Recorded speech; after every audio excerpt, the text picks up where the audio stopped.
lang po sa lahat. Ito po yung William TIG. Ito po yung mga karamihang tools na ginagamit natin sa refrigeration. Okay? Mauna po tayo sa multi-tester. Ang gamit po ng multi-tester, pinangsusukat po ito ng resistance. Resistance, meron siyang dito po from 1K, from X1 to 1K. Yun po yung tinatawag natin na resistance. Then, the next we have what we call the EC, alternating current. Then, the next we have what we call the DC. Sa DC, meron naman tayong 0.1 to 1,000 DC volts. Okay? Sa baba, yun po yung DC MA. So, yun po yung gamit ng multi-tester. So, familiar po tayo siguro dito sa test front. Ito po yung tinatawag natin na test front. Okay? So, ang pinaka-importante po dito ay dito po sa selector switch. Kung mali po yung selector switch mo, mali po yung reading natin sa taas. The topmost scale is what we call the ohmmeter or what we call the ohms. Mag-i-start po tayo dito from 0 to 2K. So meaning to say, from right to left ang basa dito. Okay? So that is multi-tester. Okay, next. Meron din tayong clamp ammeter. Ang clamp ammeter na ito ay ginagamit natin kung magsasaksak tayo ng mga unit, yung plug ng unit. So doon natin mababasa ang amperahe. So ang amperahe, ang pinakamabang amperahe nito is 2 amperes. Ang pinakamataas is 400 amperes. Okay? Meron siyang capacitor, meron siyang diode, meron siyang ohms, meron siyang volts, meron siyang DC at saka off. Okay? Ito po yung select niya. Then hold. Okay? So that is a clamp on ammeter. Next, meron din tayong multi-tester na digital.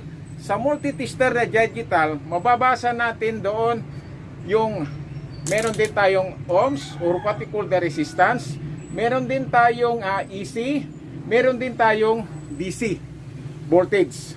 Yung hindi kaya ni analog, kaya po ni digital. Kung kaya ni digital, hindi din kaya ni analog. So ito po yung mga karaniwang gamit natin, yung tester. Okay, ulitin natin. Ito po yung multi-tester. Ito po yung digital tester. Ito po yung clamp tester. Okay, kung technician ka, may tester ka.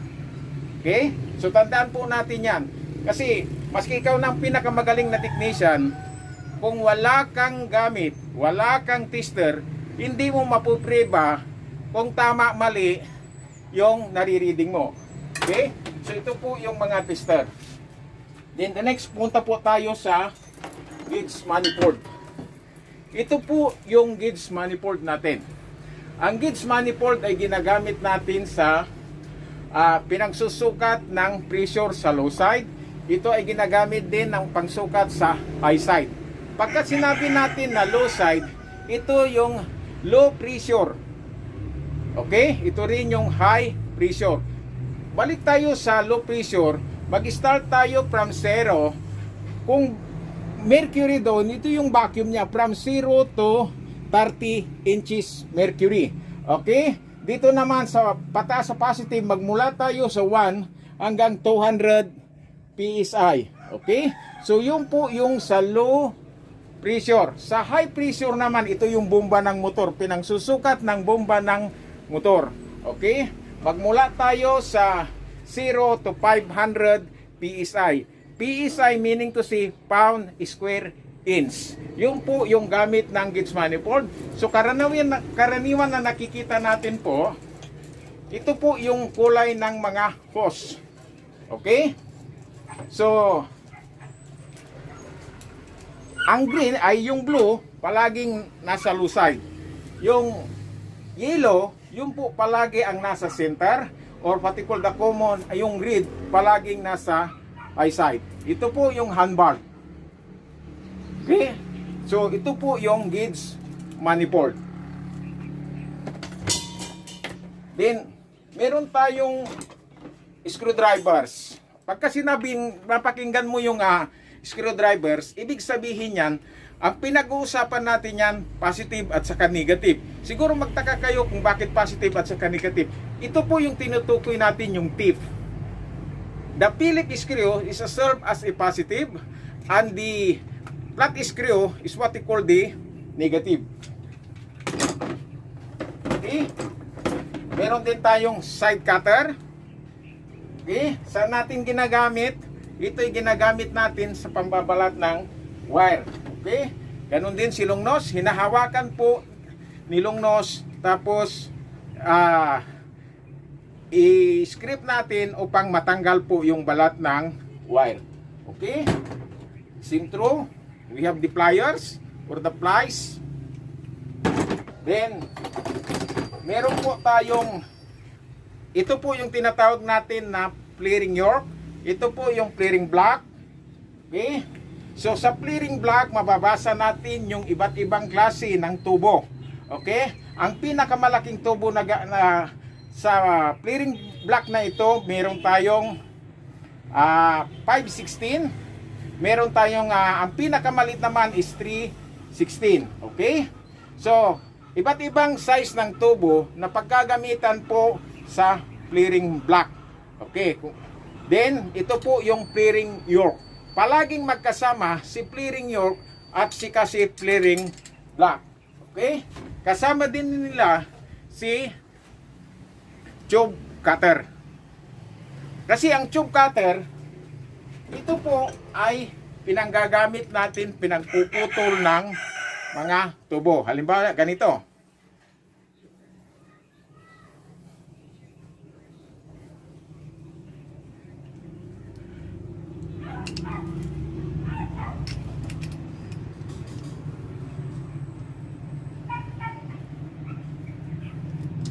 Okay? Yan po, maganda po ang pagkaputol niya. Okay? So, kaya kung pinag-usapan, tube cutter, flaring York, at saka flaring block, palagi silang magkasama. So, kung tatawagin natin sila, parang 3 in 1. Pagka pinakuha sa iyo, ang flaring tools, kasama si flaring York, at saka si flaring block at tube cutter po. Okay? Ang susunod dyan, ito po yung tinatawag natin na switching pans. Okay?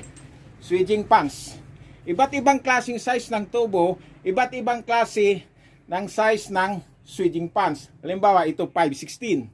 Ang 516 nito, ibig sabihin, match siya sa 516 na tubo. Okay?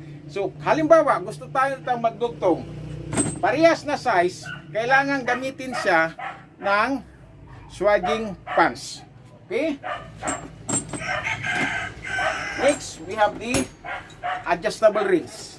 The adjustable wrench is served as a loosen and tighten the bolts.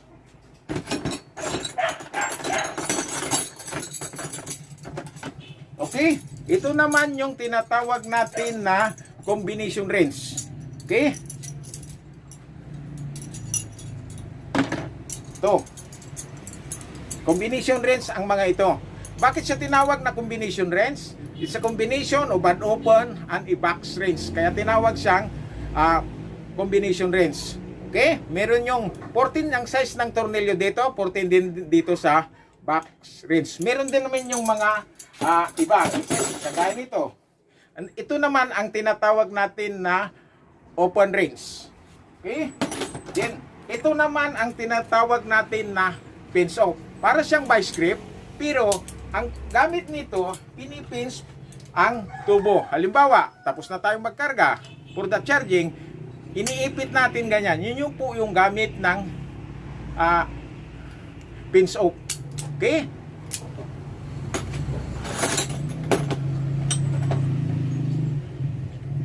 Ito naman yung tinatawag natin na Allen wrench.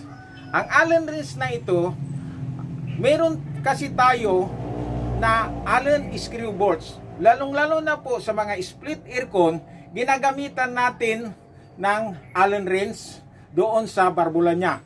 Okay? Sa charging bulb, kailangan magagamit tayo ng Allen wrench, iba't iba rin ang klase ng size niya. Okay? Meron tayong hammer. Okay? Meron tayong claw hammer. So, anong gamit ng hammer? For striking. Pinampupukpok. Pero parang hindi magandang pakinggan na salitang pukpok. For striking. Yun po ang gamit natin ng martilyo. Okay? Yun yung hammer. Then the next, meron po tayong soldering iron. At least 40 watts. Kasama din natin ang soldering lead. Pagka tinawag po, kunin mo yung soldering iron, ibig sabihin kasama si lead. And of course, nandito naman si soldering pump. Parang ito ang magkakasamang tatlo po. Okay? We have what we call the soldering pump. Okay, ulitin natin. Soldering pump, soldering iron, at saka soldering lead. Okay? And of course, we have the electrical tape. Okay. So, ito naman ang tinatawag natin na spring bender. Ang spring bender na ito, ginagamit natin kung halimbawa magka-curve tayo.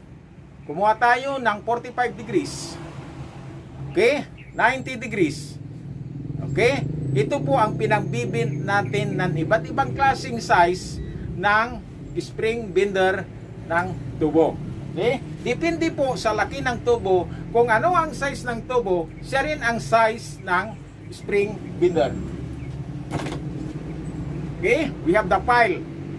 So, ano ang gamit ng file? Ang file po ay pinangkikikil natin upang matanggal po yung dust, what we call the rust, upang malinis po yung tubo when come to greasing.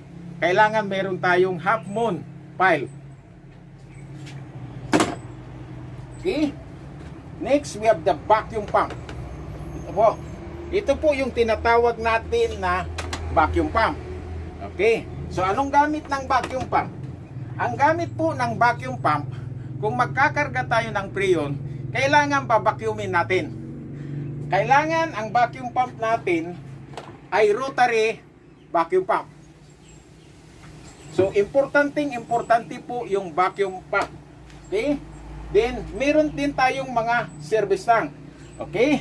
Sa service tank, meron tayong 134A, meron tayong 14A, meron tayong 600A, meron tayong 32, at meron tayong 22. Bakit sabi mo preyon? Ang nakalagay is R. Ibig sabihin ng preyon, the scientific name of preyon is what we call the refrigerant. Wala kang makikita sa ripman o aircon nakalagay is preyon. Ang nakalagay is R. Ibig sabihin ng R, yun po yung tinatawag natin na refrigerant. Yun yung preyon. Okay?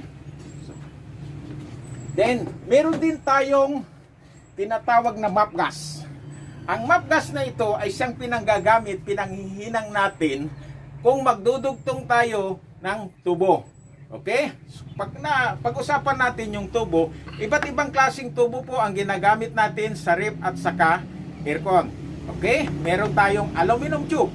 Meron tayong tinatawag na copper tube. Meron tayong tinatawag na steel tube. Okay? Ito po ang gamit natin na panghinang. Okay? Pagka napakinggan natin yan, ang map gas na ito, siya po yung pinanghihinang natin. Okay. So, kasama din dyan ang plugs. Okay. Kasama rin yung rod. Meron tayong flat rod. Meron tayong aluminum rod. And of course, nandyan si lighter. Yan po yung pinagsisindi natin dito sa map gas. Kung maghihinang tayo o mag-joins tayo ng tubo.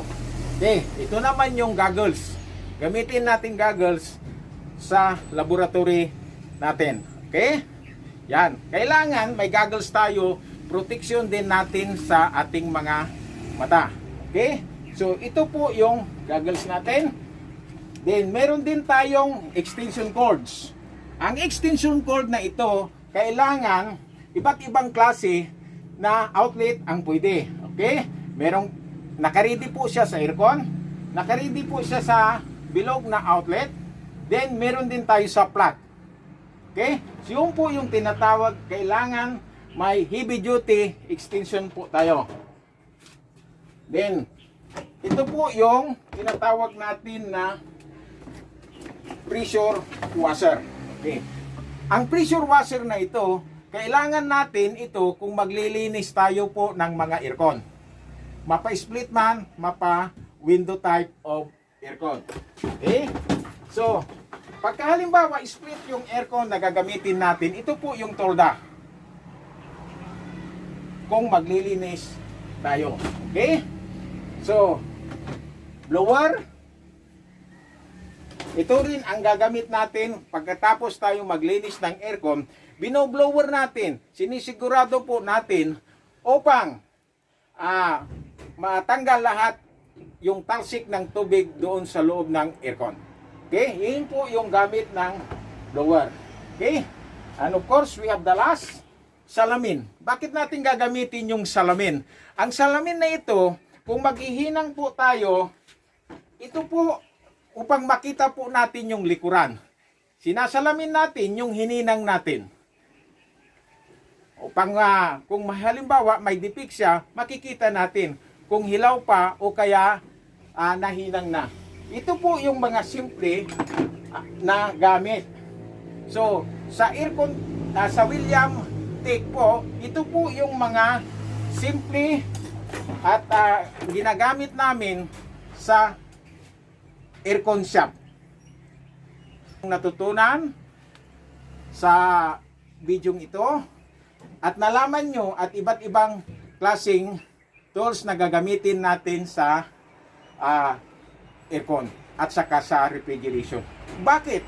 Sinabi mo refrigeration at saka aircon. Ibig sabihin, ang aircon at saka refrigeration halos parehas yan. Okay? So, magkaiba lang tayo sa size ng tubo, magkaiba lang tayo sa refrigerant na ikakarga natin. Pero yung procedure ng cooling ay parehas po from high side to low side.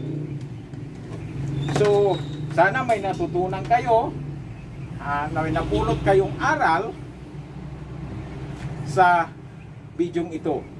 Pagpalain po sana tayo ng Panginoong Diyos at sabay-sabay tayong matuto na gagawa ng refrigeration at aircon.